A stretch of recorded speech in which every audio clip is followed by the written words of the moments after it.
우리에게 주실 응답의 말씀은 못할 것이 없는 겨자씨 믿음입니다.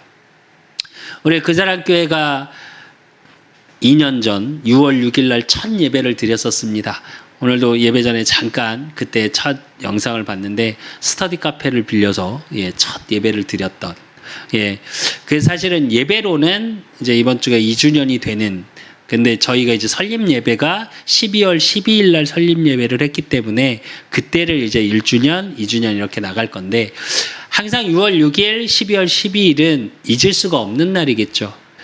근데 그 첫 예배 때 우리 그사랑교회에게 주셨던 말씀의 제목이 뭐였냐?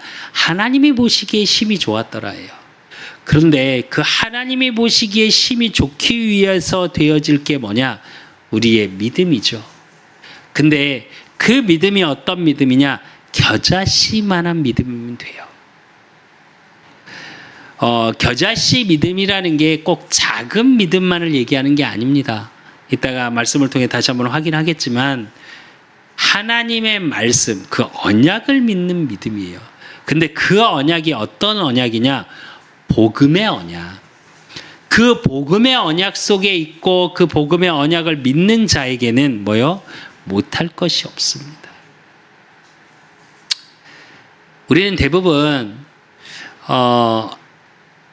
믿음이라는 걸 갖기 위해서는 뭐가 필요할까요? 무언가가 이루어지기를 원하는 그 능력에 대한 믿음 속에서 사실은 믿음이라는 게 생겨요. 그러니까 정확히 말하면 무슨 의미냐면 어떤 능력을 믿는 믿음 속에서 소망이 생긴다는 얘기예요. 세상에 많은 사람들은 어떤 능력을 믿죠? 돈의 능력을 믿죠. 또 어떤 사람들은 명예, 성공, 최고의 자리, 그걸 믿죠. 그 능력을 믿고요. 왜? 그 능력이 있으면 뭐가 생겨요? 권력이라는 게 생기니까. 그래서 왜 세상에서는 그런 말도 하죠. 자리가 사람을 만든다.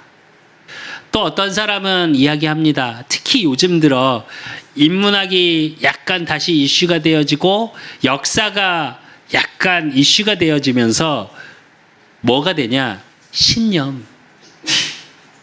분명한 신념이 있어야 그 신념의 능력에 따라서 뭐요? 되어진다. 그래서 자신의 신념을 믿어라. 이렇게 나오죠. 그런데 반대로 한번 생각해 보시겠습니까? 돈의 능력을 많은 사람이 믿습니다. 돈이면 안 되는 게 어딨니? 그래요. 세상의 많은 문제들 돈이면 80에서 90%는 해결됩니다. 그러나 해결 안 되는 그 10% 때문에 돈 때문에 사람이 무너져요. 잘 한번 생각해 보십시오. 우리는 돈의 능력을 믿어요. 근데 그거 아십니까? 많은 사람이 돈의 그 능력을 믿기 때문에 도박에 빠집니다. 많은 사람이 그 돈의 능력을 믿기 때문에 사람을 죽이기도 해요. 왜? 사람의 생명의 가치보다 그 돈이 나한테 더 크다고 생각하니까.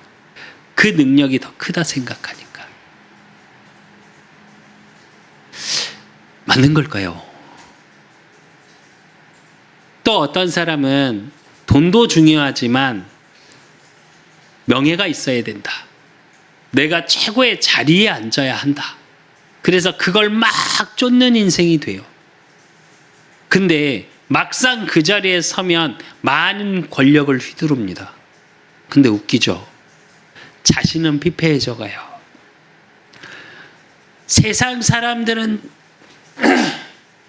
다 부러워하는 그 자리에 있는데 나는 고통스러워. 그래서 우리가 아는 최고의 자리에 있는 사람들이 자살이라는 걸 하죠. 또 신념이 분명했던 사람들이 한번 무너져 내리잖아요. 제가 지난주에도 그런 말씀 드렸었잖아요. 노숙자들 모여있는 그 현장에 가니까 그 신념으로 최고의 자리에 있던 사람들이 무너져서 노숙자가 돼 있는, 정신을 놔버려요. 왜? 내가 그것이 다 전부라고 생각하고 최고의 가치, 최고 필요한 거라고 생각하고 그게 최고의 능력이라고 믿고 살았는데 막상 그렇게 살다가 그거에 대한 걸 하나 오니까 어떻게 돼요? 아예 멘탈, 정신이 무너져 버려요.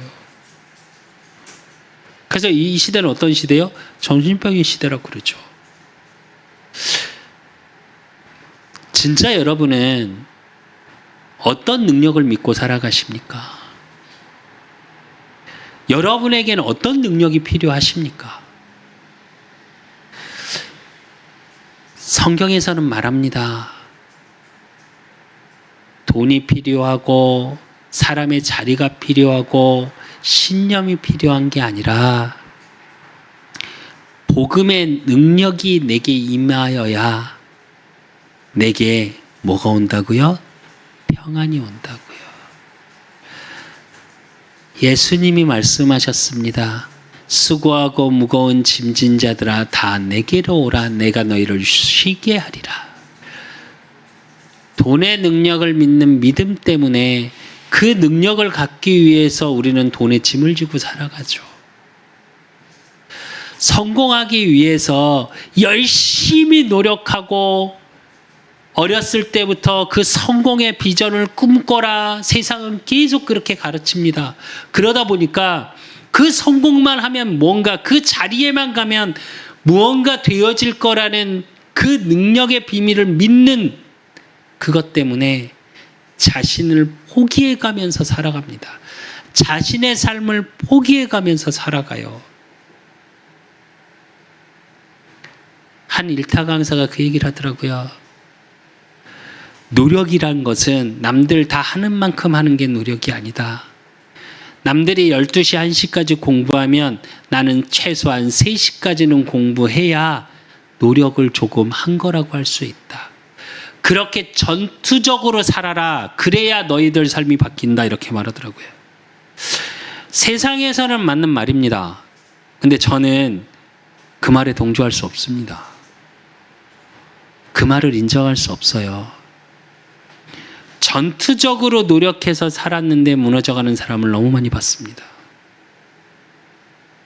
자신의 신념을 가지고 성공의 자리에 가기 위해서 돈을 벌기 위해서 밤낮으로 노력하는 사람 봤습니다.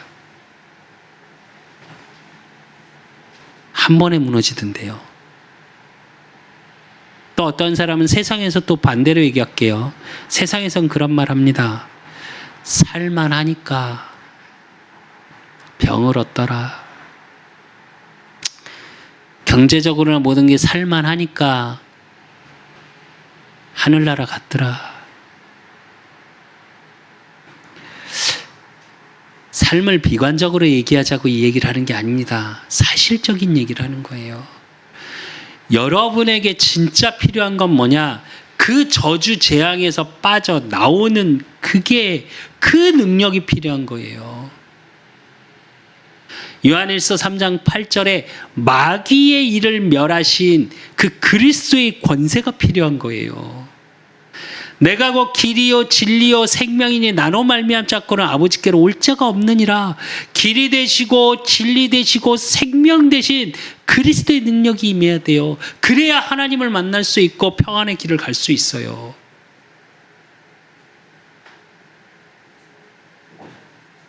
우리는 창세기 3장 이후로 보암직도 먹음직도 지혜롭게 할 만큼 이게 최고의 가치요, 최고 필요한 거요, 이게 최고의 능력이라고 계속 가르침받고 살아가요. 그래서 어떤 사람은 돈이 없어서 불행하고 성공 못해서 불행하고 그러니까 내가 신념이 없나 상대적 박탈감이라는 이유로 나를 제한시키고 죽어가죠. 요즘 청년들이 그럽니다. 소망이 없는 청년의 시대라고 표현을 하죠. 꿈이 없는, 비전을 가질 수 없는 그런 시대라고 얘기하죠. 그래서 출신이 좋아야 되고, 백이 든든해야 되고, 줄을 잘 서야 하고, 진짜 맞는 말일까요? 줄 잘 쓰고 좋은 부모 밑에서 금수저로 태어났는데 마약 중독에, 도박 중독에, 알코올 중독에 죽어가던데요. 그건 뭐라고 설명할 수 있을까요? 그렇다면 세상에, 돈에, 권력에, 자리에, 신념에 최고의 자리에 섰다고 하는데 무너져가는 그 사람들은 어떻게 표현할 수 있을까요? 모든 능력을 다 가졌는데 무너져가는 그들의 삶을 뭐라고 얘기할 수 있을까요? 그래요. 우리 인생 살아가다 보면 돈도 필요하고요. 세상에서 말하는 것처럼 자리가 사람을 만든다고 하죠. 그만큼 나의 자리가 어떤 자리냐에도 굉장히 중요한 거 맞습니다. 또 인생 살아가면 분명한 신념이 있어야 되는 것도 맞습니다. 근데 그게 그리스도 예수의 능력 안에 있을 때 그것들이 짐이 되고 힘겨움이 되고 어려움이 되지 않는 겁니다. 진짜 여러분이 믿는 그 믿음의 능력 속에 어떤 능력을 믿느냐에 따라서 여러분이 삶에 황폐해질 수도 있고요. 여러분의 삶이 평안해질 수도 있습니다. 사단은 말이죠. 여러분의 생각, 여러분의 필요를 가지고 여러분의 생각을 속이고 여러분의 마음을 속이고요. 그래서 그는 처음부터 살인한 자요. 여러분의 삶을 죽음으로 끌고 가요. 그 사단의 죽음으로 끌고 가는 그 능력을 꺾는 유일한 이름, 예수 그리스도. 그 복음의 능력을 믿으십시오. 누가복음 10장 19절에 보니까 너희에게 뱀과 정갈을 밟으며 원수의 모든 능력을 제할 권능을 주었으니 너희를 해칠 자가 결코 없느니라 그랬습니다. 여러분, 복음의 능력 속에 있으십시오. 그 복음의 능력 속에 있으면 여러분을 결코 해칠 수가 없습니다.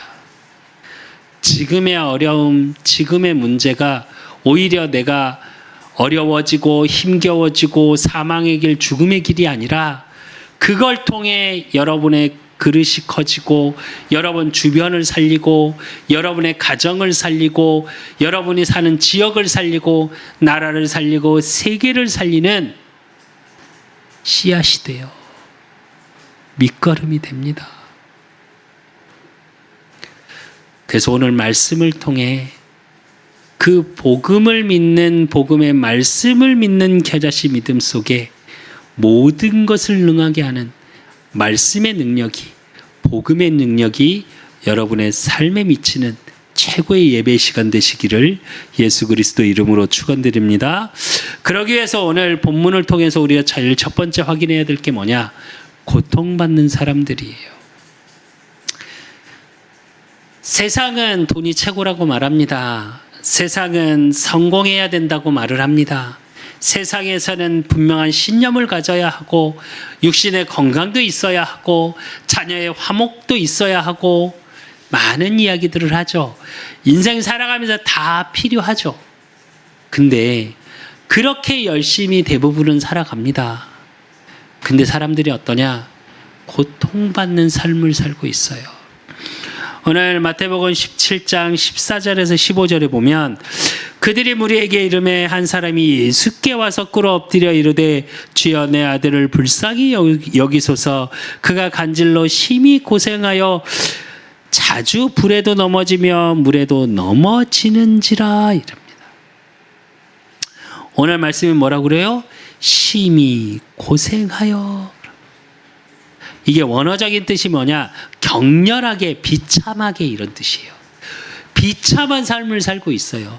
근데 그 비참한 삶이 뭐라고요? 오늘 간질로 심히 고생하 이렇게 나오는데 원어적인 뜻의 어떤 주석에는 어떻게 해석이 되어 있냐면 정신병의 개념입니다. 원어적인 뜻이 그러니까 단순히 간질이 아니라 정신적인 문제를 이야기해요.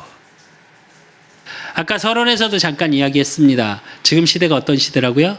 정신병의 시대. 많은 연예인들이 너무 쉽게 방송에서 나와서 얘기하죠. 요즘 농담처럼도 얘기하더라고요. 공황장애. 공황장애가 뭔지 아십니까? 공포예요. 두려움. 또 우울증 약 먹었습니다. 너무 쉽게 얘기를 하죠. 정신의학과에서 뭐라고까지 요즘 표현을 하냐? 우울증의 경도, 그러니까 심한 단계에 따라 다르지만 지금 있는 두 사람 중에 한 사람은 우울증을 앓고 있답니다. 여러분, 의외로 생각보다 너무나도 많습니다. 얼마 전에 한 장로님에게 이제 카톡 문자가 왔는데 뭐라 그러냐? 한 아이가 갑자기 안 보이더래요. 학교를 안 나오더래요. 그래서 전화를 해서 확인을 했답니다. 그랬더니 어디 아프니? 그랬더니 고등학생, 여학생이 뭐라고 했다는 줄 아십니까? 마음이 아파요. 네. 요즘 마음이, 정신이 아픈 게 너무 많죠. 그래서 요즘 사실은 이제 글이나 이런 쇼츠나 이런 영상에 올라오는 것 중에 제일 많이 올라오는 게 뭐예요? 힐링. 그러면서 말로 위로하죠. 너는 괜찮은 사람이야. 모든 게 괜찮아. 너는 잘하고 있어. 너의 존재 자체로 굉장히 소중해. 맞는 말입니다. 다 맞는 말이에요. 근데 그거에 대한 분명한 답을 갖고 있질 못하니까, 그러니까 많은 사람들이 위로를 어디서 받냐?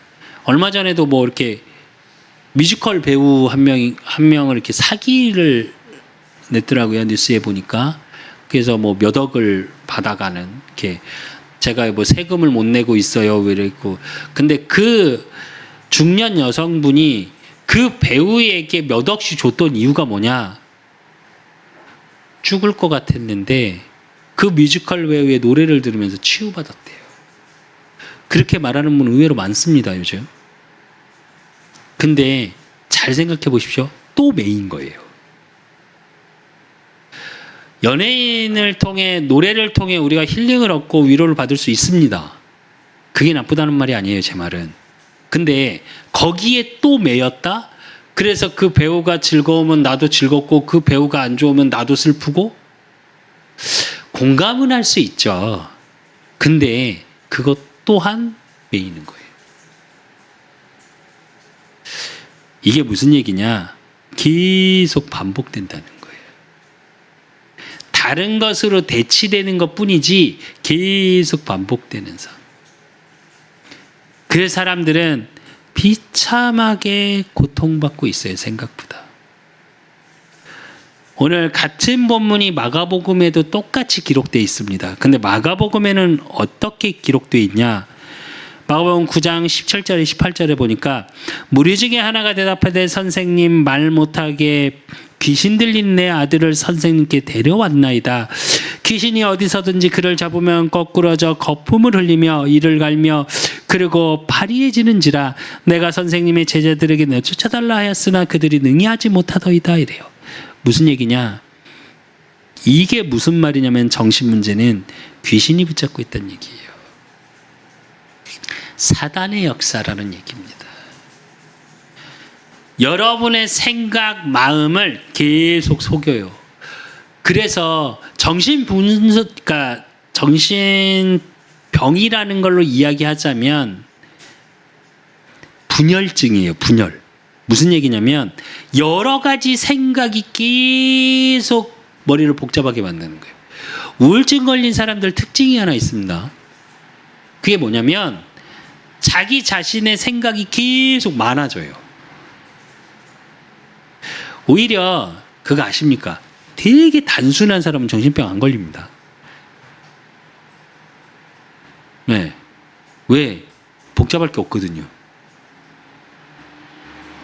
그만큼 세상이 복잡해지고 있다고 말하는데 그 복잡해지고 있다는 가장 큰 이유는 진짜를 못 봤기 때문에 여러 가지 생각이 다 맞는 것 같아서 그래요. 근데 그렇게 누가 역사하냐? 사단이요. 생각을 붙잡고 요한복음 8장 44절의 말씀처럼 너희는 너희 아비 마귀에서 났으니 그는 처음부터 살인한 자요. 뭐요? 거짓의 아비. 계속 속고 살아요. 그러니까 내 마음에 내 생각에 뭘로 가득 차요? 상처로 가득 차요. 그러니까 그 상처가 어떻게 돼요? 두려움으로 바뀌어요. 내가 이러면 어떡하지? 이렇게 되면 나한테 누가 이러면 어떡하지? 제가 아는 친구 하나가 그 얘기를 많이 하더라고요. 형님 어렸을 때부터 되게 어렵게 살다 보니까 사람들이 그걸 가지고 계속 이렇게 이용하려 해요. 그러다 보니까 사람을 못 믿어요. 이러더라고요. 모든 걸 대할 때 상처 속에서 대할 수밖에 없는 상태. 그렇게 귀신이 계속 생각 마음을 흔들어요. 그러니까 어떻게 하냐? 실제로 믿음이 없는 세대예요. 부모와 자식 간에 못 믿고 형제끼리 못 믿고 사람과 사람 간에 믿을 수 없어요. 그래서 17절에 보니까 예수께서 대답하여 이르시되 믿음이 없고 패역한 세대여 이래요.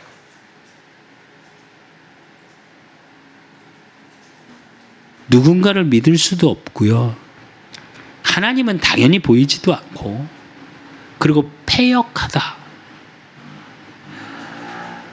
부모가 자식을 죽이는 세대고요. 이 시대가 자녀가 부모를 죽이고요. 또 얼마 전에 나왔죠. 23살짜리 여자가 그냥 살인을 해보고 싶었대요. 또래 친구를 죽여요. 미국은 총기 난사 아무 이유 없어요. 그냥 마트 가서 총 갖다 쏴요. 정상적인 세대입니까? 패역한 세대. 그래서 사도 바울은 얘기합니다. 빌립보서 2장 15절에 이는 너희가 흠이 없고 순전하여 어그러지고 거스르는 세대 가운데서 그래요. 어그러졌다. 무슨 의미인지 아시죠? 정상적인 거에서 찌그러져 버린 시대. 또 뭐라고요? 거스르는 시대. 흐름을 가지고 쭉 당연한 걸 이치를 갖고 살아가는 게 아니라 아니요. 마음에 안 들어. 거슬러 버려.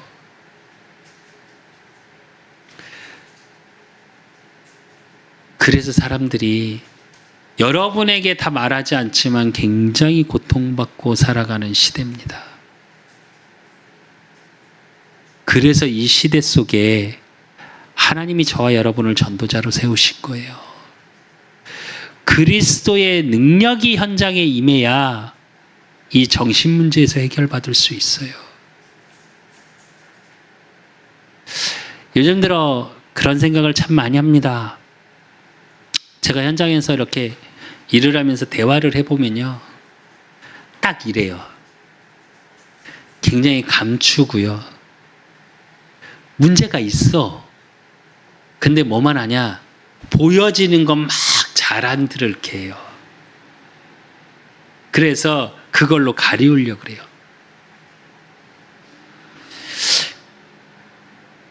왜 그렇게 되냐?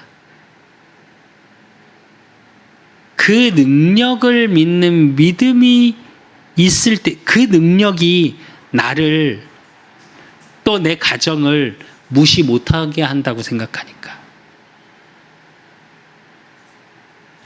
오히려 그 말을 하면서 상처 입는 모습을 되게 많이 봤어요, 저는.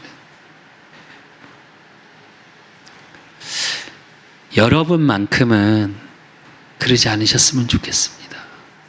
그렇다면 우리가 가져야 될 게 믿음인데 오늘 제자들을 통해서 확인할 게 있습니다. 그게 뭐냐? 믿음이 부족했던 제자들이에요. 여러분에게도 이 현장을 치유하고 고통받는 모든 사람을 살릴 수 있는 능력이 있는데 잘 안 돼. 전도가 어렵죠. 복음을 전하는 게 어렵죠. 요즘 세대는 더 하고요. 아까 우리 김수민처럼 대학교에 지교회 예배드리려 했더니 왜? 예, 그게 별로 중요하지 않거든요.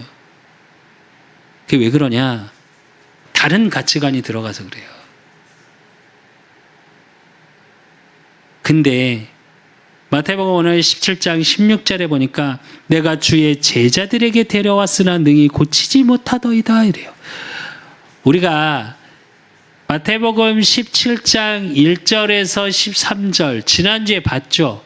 예수님께서 부활하신 능력으로 베드로와 야고보와 요한에게 보이셨어요. 그리고 마태복음 16장 16절에 예수님이 질문하셨죠. 16장 13절에서 16절에 보면 사람들이 누구라 하느냐? 아니 그럼 너희는 나를 누구라 하느냐? 분명히 그리스도라는 걸 보이셨어요. 근데 제자들은 어땠냐? 주님만이 그런 거예요. 뭘 잊어버렸냐? 마태복음 10장 1절에 보면 예수께서 그의 12 제자를 부르사 더러운 귀신을 쫓아내며 모든 병과 모든 약한 것을 고치는 권능을 주시니라 그래요. 이미 줬어요. 예수님이 그리스도로 이 땅에 오셨고 부활의 주 대신 메시아다. 내가 곧 하나님이다. 그래서 내가 너희하고 함께 있기 위함이요 내가 너희에게 모든 걸 줬다라고 이야기를 하셨는데 제자들은 어떠냐? 그게 믿겨지질 않아.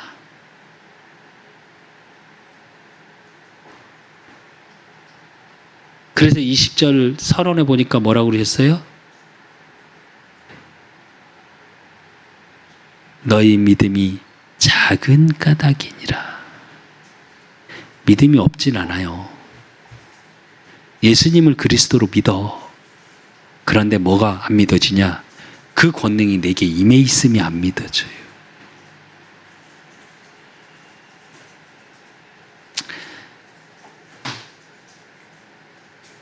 여러분이 삶을 살아가시면서 어려운 일이 있을 수 있습니다.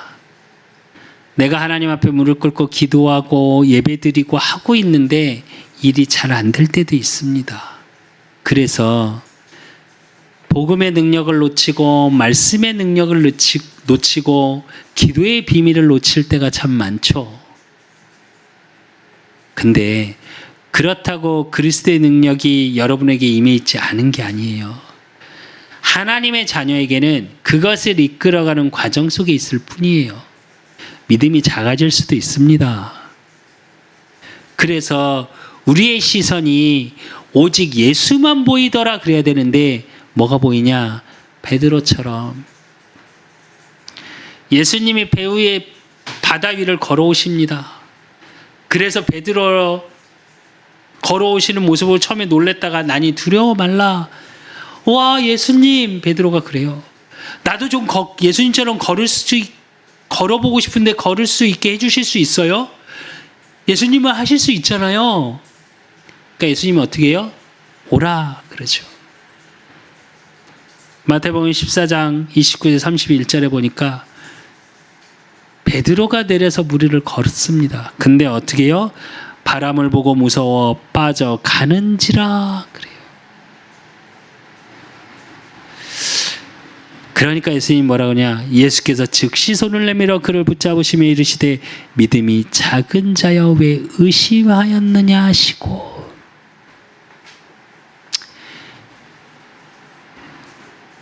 우리가 믿음이 작을 수 있습니다. 그래서 귀신을 못 쫓아낼 수도 있어요. 치유의 능력이 내게 임하지 않을 수도 있어요. 그런데 그거 아십니까? 여러분, 두려워하지 마십시오. 믿음이 부족하다고 자책하지도 마십시오. 오늘 본문도 보니까 뭐라 그래요? 믿음이 작은 까닭이야. 그러면서 뭐라 그러시냐? 겨자씨만한 믿음만 있으면 돼. 물에 빠져가서 나 좀 살려주세요 했던, 당당하게 바다 위로 발을 내딛었던 베드로가 다른 것을 보고 빠지는데도 뭐라 그래요? 즉시 손을 내밀어. 여러분이 조금 부족하고 여러분이 조금 불신앙하고 여러분이 믿음이 좀 부족해도 괜찮습니다. 저는 늘 그렇게 생각합니다. 내가 믿음이 있을까? 하나님, 내가 진짜 주님을 향한 믿음이 있습니까?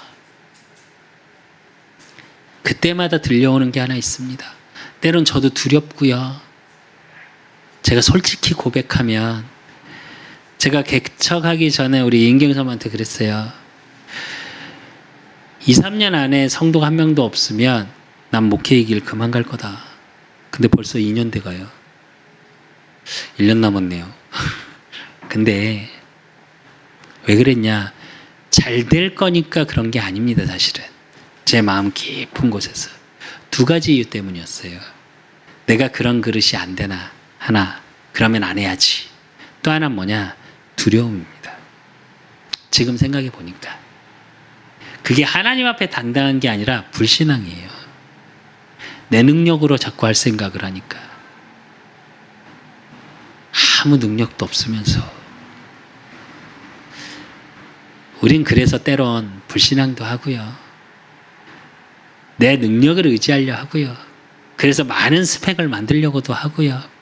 내가 일했는데, 어제 일하는데 한 사장님이 몇 번을 이제 만나서 이렇게 이야기를 했는데, 어제 처음으로 제가 그 사장님에게 그러니까 목회자라는 걸 밝혔습니다.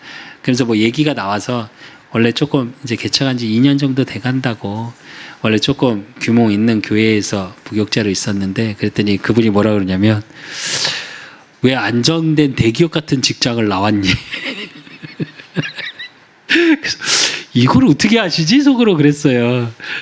근데 그분이 하는 말이 첫 마디가 있어요. 안정된 걸 버리고 왜 나오셨냐고, 힘드시겠네요. 이러더니 그 대기업 같은데 편하잖아요. 그 안정된 직장을 왜 때려치셨냐고 나한테 그러더라고요. 그래서 속으로 막 웃었는데, 그렇죠. 그래서 그냥 웃었는데, 여러분의 삶을 통해서 때로는 불신앙도 되고, 때로는 어렵고, 내가 이 길을 왜 갈까? 왜 이렇게 될까? 나에 대한 불신앙, 그것이 이어져서 하나님에 대한 불신앙, 그것이 이어져서 언약에 대한 불신앙, 그게 이어져서 내 삶에 하나님이 함께 하시지 않는 것 같은 불신앙 될 때 있습니다. 그러나 그건 여러분의 감정이에요. 우리 하나님은 어떤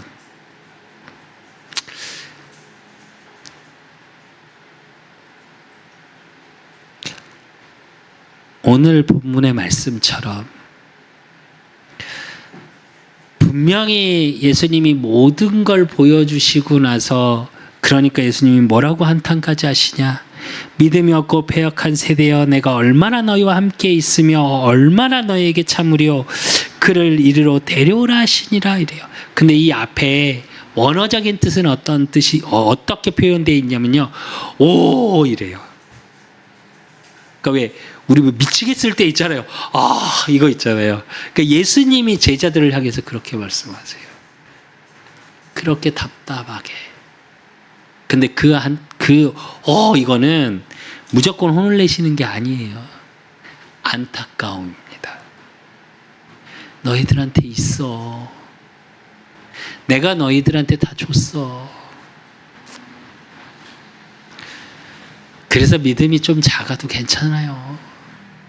때론 내 환경 때문에, 세상의 두려움 때문에, 미래의 염려 때문에 빠져가는 것 같이 힘들 때도, 그래서 불신앙 되어질 때도 예수님은 저 여러분에게 계속 손을 내밀고 계세요. 그 손만 붙잡으시면 돼요. 아무것도 염려하지 말고 다만 기도와 간구로 하나님께 아뢰랍니다. 그럼 모든 지각에 뛰어난 하나님의 평강이 여러분의 마음 생각을 지키신대요.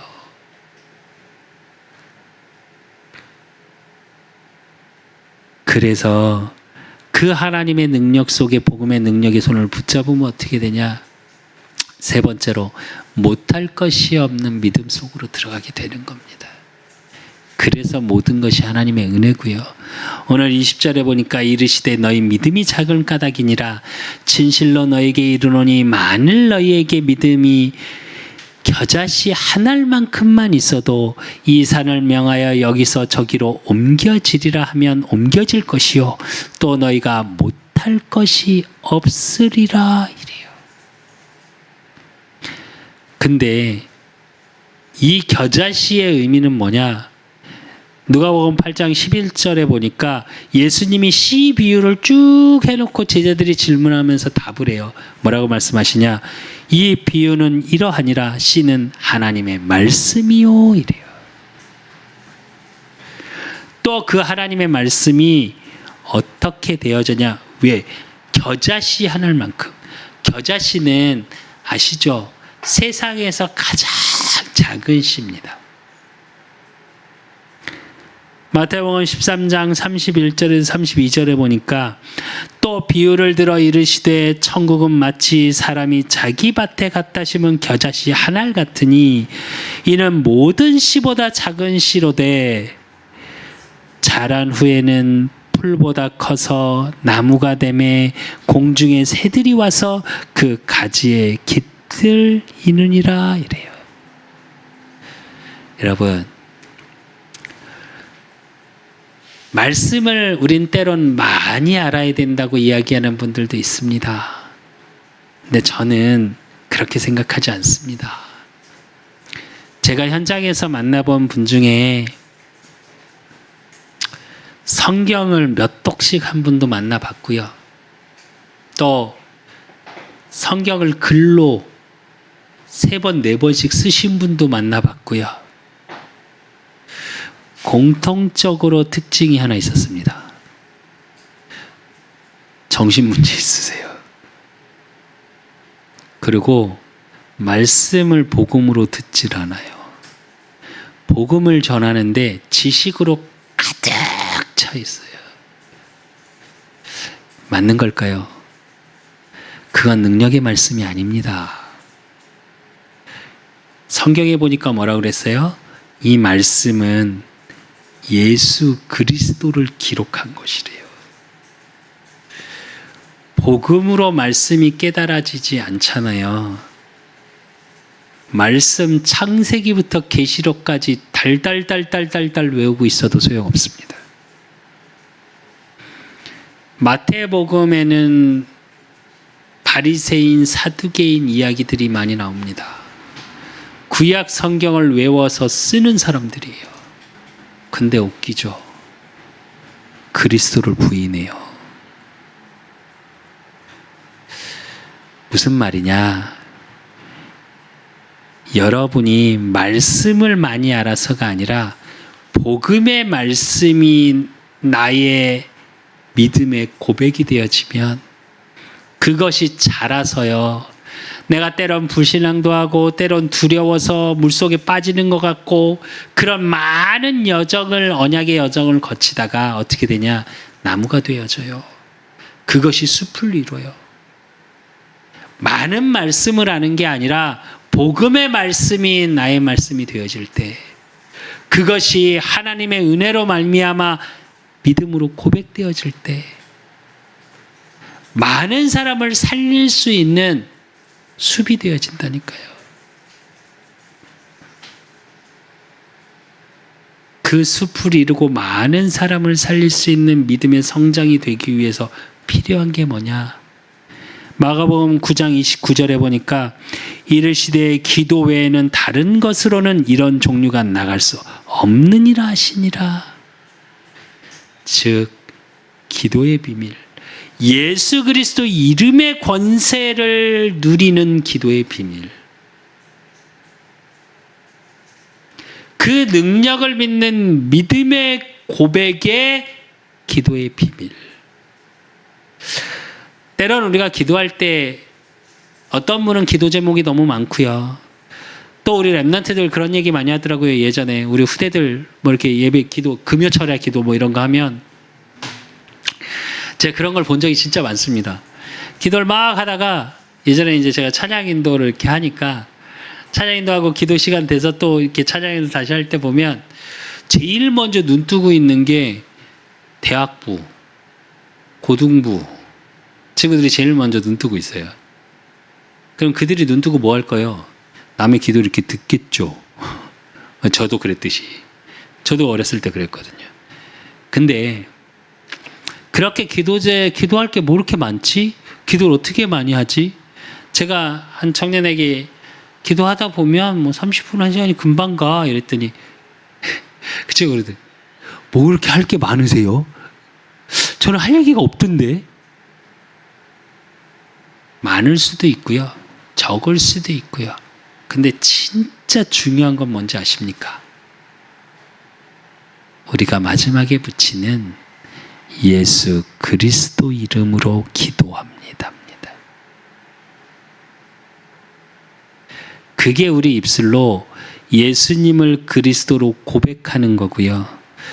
예수님이 그리스도 대심의 왕, 제사장, 선지자의 권세가 임하는 기도예요.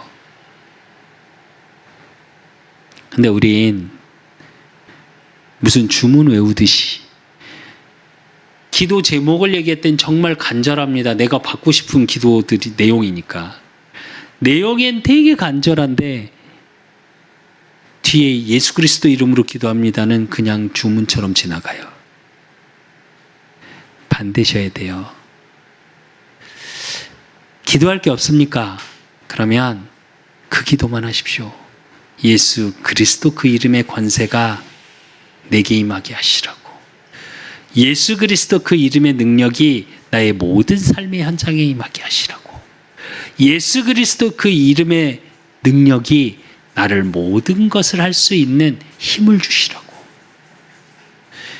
어쩌면 이 기도만 해도요, 여러분의 모든 삶 속에 아까 서론에서 말씀하셨던 것처럼 누가복음 10장 19절 너희에게 뱀과 정갈을 밟으며 원수의 모든 능력을 제할 권능을 주었으니 너희를 해칠 자가 결코 없으리라.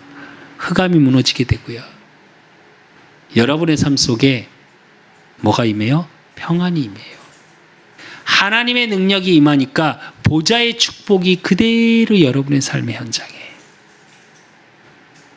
그렇기 때문에 못할 것이 없는 겁니다. 왜요? 하나님은 시공간을 초월하세요. 나는 알파요 오메가니 처음과 나중이라. 여러분의 모든 삶은 하나님의 절대 주권 속에 있습니다. 어떤 일에도 두려워하지 마시고 어떤 것에도 염려하지 마시고 그 시간에 예수 그리스도 이름의 능력 그 속으로 들어가십시오. 그걸 믿는 믿음을 달라고 기도하십시오. 결론으로 마태복음 9장 23절에 보면 예수께서 이르시되 할 수 있거든이 무슨 말이냐? 믿는 자에겐 능히 하지 못하는 일이 없느니라 하시니. 또 오늘 20절에 보니까 이르시되 너희 믿음이 작은 까닭이니라 진실로 너희에게 이르노니 만일 너희에게 믿음이 겨자씨 한 알만큼만 있어도 이 산을 명하여 여기서 저기로 옮겨지리라면 옮겨질 것이요. 그래요. 산을 옮기는 믿음. 2023년 하나님의 것으로 우리 송구영신 말씀처럼 높은 산에 올라 여호와를 보라 말할 수 있는 응답 속으로 하나님이 이끌어 가실 겁니다. 우리 그사랑교회 그래서 세우셨고요. 또 이제 새로운 시작 저 하나님께 기도합니다. 현장에서 복음을 전하지 못한 시간이 꽤 됐어요. 저도. 근데 너무 감사하게 성공여고 채플 인도를 하게 되면서 다시 이 복음을 전해야지 어떻게 우리 이 여고 학생들에게 또 그 자리에 앉아 계신 선생님들에게 복음을 잘 전할 수 있을까? 하나님 앞에 계속 기도하면서 제 마음에 무슨 생각이 들었냐?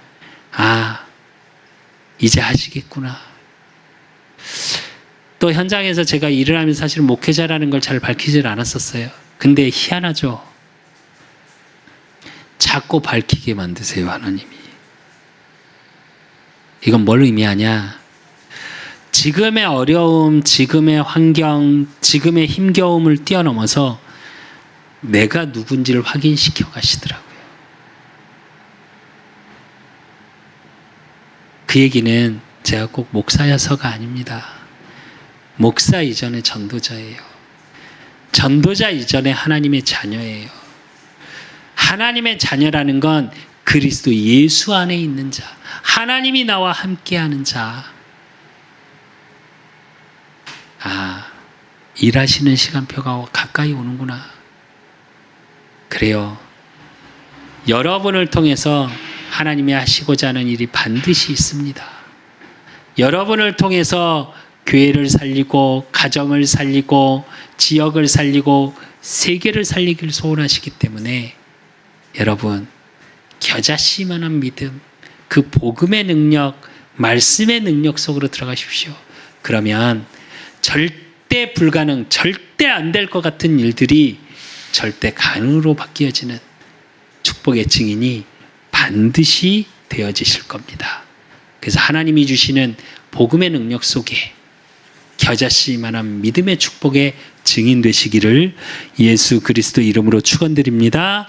하나님 아버지 감사합니다. 하나님 축복하여 주시고 오늘 주신 말씀처럼 하나님 믿음이 작은 까닭 그 이유가 발견되어지게 하시고 내가 바라보고 내가 믿는 것이 하나님의 말씀이 아니었으면 오늘 이 시간부로 하나님의 복음의 말씀을 믿는 믿음의 은혜 속에 있게 하사 못할 것이 없고 산을 움직이고 불가능이 없는 모든 불가능이 절대 가능으로 바뀌어지는 응답의 증인 되어질 수 있도록 하나님이 축복하여 주시옵소서. 정말 복음의 비밀 속에 기도의 비밀이 누려지게 하시고 기도의 비밀 속에 하나님이 내게 주신 은혜 속에 믿음의 그 분량이 자라날 수밖에 없는 축복 속에 있을 수 있도록 하나님이 축복하시고 인도하시고 역사해 주실 줄 믿사옵고 살아계신 예수 그리스도 이름으로 감사함으로 기도드리옵나이다. 모든 문제 해결자 되신 우리 주 예수 그리스도의 은혜와 우리 하나님 아버지의 극진하신 사랑하심과 성령님의 유통 역사하심이 못할 것이 없는 겨자씨만한 믿음을 갖기를 소원하는, 그래서 나를 살리고 교회를 살리고 가정을 살리고 현장과 세계를 살리기를 소원하는 우리 그사랑교회 모든 성도들 머리 위에 저들의 가정과 업과 모든 만남 위에 이제로부터 영원까지 항상 함께 있을지어다. 아멘.